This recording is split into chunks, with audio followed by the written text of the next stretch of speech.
Welcome to Spotlight. I'm Liz Waid. And I'm Adam Navis.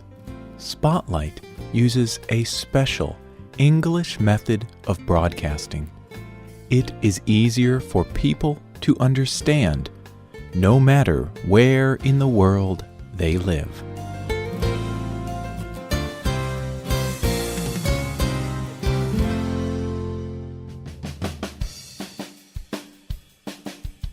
Julie Bishop is Australia's Foreign Affairs Minister. In 2015, the popular website BuzzFeed interviewed her. They asked her many questions. They asked about her life. They asked about Australia's government. They asked about Australia's relationship with other countries. All of these are normal questions. Government leaders like Julie Bishop often answer these questions. But this time, Bishop's answers were not normal. She did not answer these questions by speaking. And she did not answer these questions by writing. In fact, she did not use any words at all. Julie Bishop answered all of these questions using emojis, small pictures sent from her phone. When BuzzFeed asked Bishop what she likes to do, she answered with emojis of a book, a music device, and a television. BuzzFeed asked about Australia's relationship with China. Bishop answered with an emoji of a happy face. BuzzFeed asked how Bishop exercises. She answered with an emoji of running shoes and an emoji of a person dancing. BuzzFeed claims that this was the world's first political emoji interview. It was not a serious interview. It was an experiment. However, it was important. It shows how the way people communicate is changing. Today's Spotlight is on the ways mobile phones have changed communication.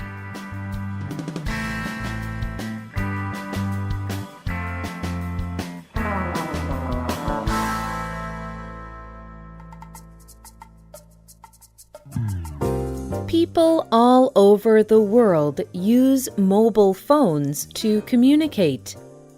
These phones let people speak to each other no matter where they are. Mobile phones also make it possible to communicate without speaking.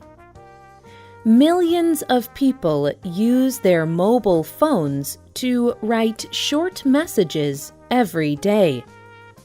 These messages are called text or SMS messages. But there are some problems with sending text messages. Mobile phones often have small buttons. It is difficult to write text messages with these small buttons. So people often remove letters from the common words in their messages. For example, in English, the word you is spelled with 3 letters, Y, O, and U. But the letter U sounds like the word you. So people can write the word you with 1 letter instead of 3. The word see can be written as just the letter C. And the word wait can be written as W8. Writing these shorter words is easier and faster, and a person can still understand these shorter words. Even some complete messages can be written with only a few letters. For example, a person can write laughing out loud as LOL. This is a common answer when a person receives a funny message from a friend. Another common text message is talk to you later. This can be shortened to TTYL. Making words and phrases shorter in this way is called text speak. These are all examples of English language text speak. But text speak is not only part of the English language. Almost every language in the world has its own text speak. What text speak do you use? Text messaging and text speak are very popular, but they are not perfect. Have you ever received a text message and you did not know if the sender was angry or happy? Many people feel this way. It can be difficult to communicate complex ideas through written messages. It is especially difficult to communicate emotions. Text messages are very short, so communicating complex ideas and emotions through text messages is even more difficult.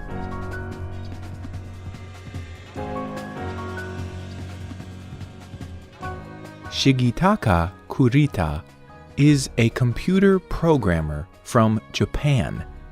He wanted to solve this communication problem. So, in 1999, he created the first emojis. The word emoji means picture character. Emojis are simple pictures that can be used in text messages. Shigitaka Kurita created emojis to help people communicate their emotions through text messages. The first emojis were only used in Japan. But now, emojis are popular all around the world. Even government officials use them, like Julie Bishop.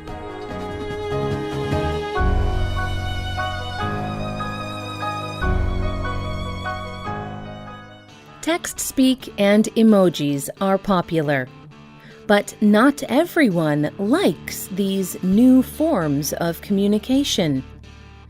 The National Association of Schoolmasters Union of Women Teachers, or NASUWT, is a group that represents teachers in the United Kingdom. In 2003, the NASUWT tried to ban text speak in schools. They believed students were using text speak too often. Some students even used text speak on official school tests. Tino Ferry was a leader of the NASUWT. He believed text speak in the classroom needed to stop. He told the BBC, "I am not happy about it. It seems to be normal now. Students are not expected to use correct English."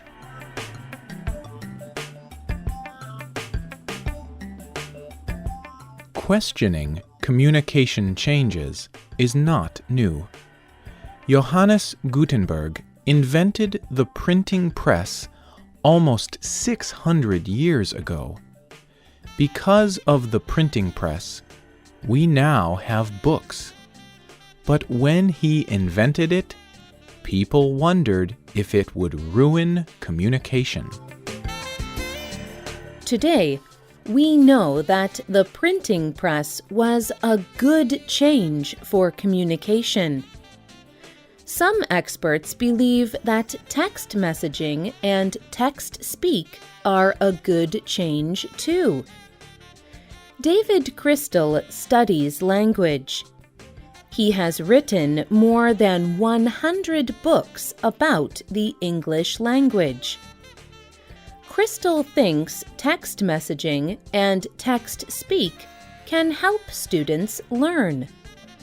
He believes they cause young people to read and write more often. They are reading and writing text messages. In a speech in Dubai, he said, "People say that text messaging will harm your spelling. No, it helps you to spell better. This is because it causes you to think about the connection between sound and letters.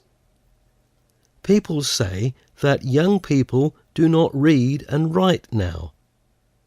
They may not read classic books, but have you ever seen a teenager not reading? Young people probably read more than I did when I was that age." We do not know what the future of communication will look like. But for now, emojis and text-speak are very popular, and they continue to change as more people use them. Today, technology companies are creating new emojis for each culture that uses them.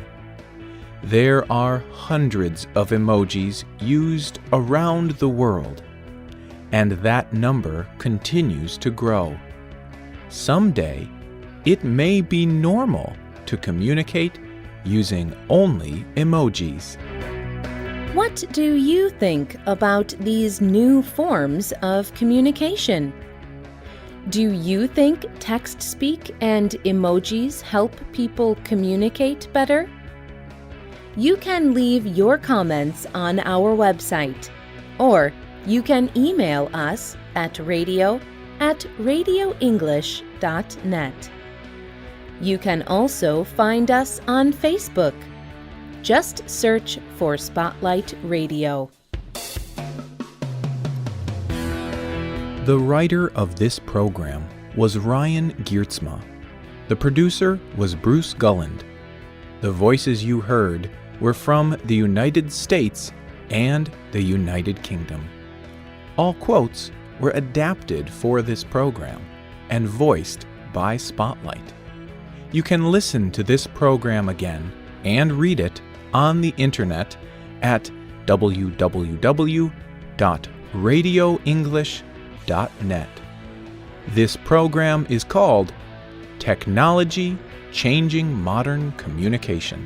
We hope you can join us again for the next Spotlight program. Goodbye.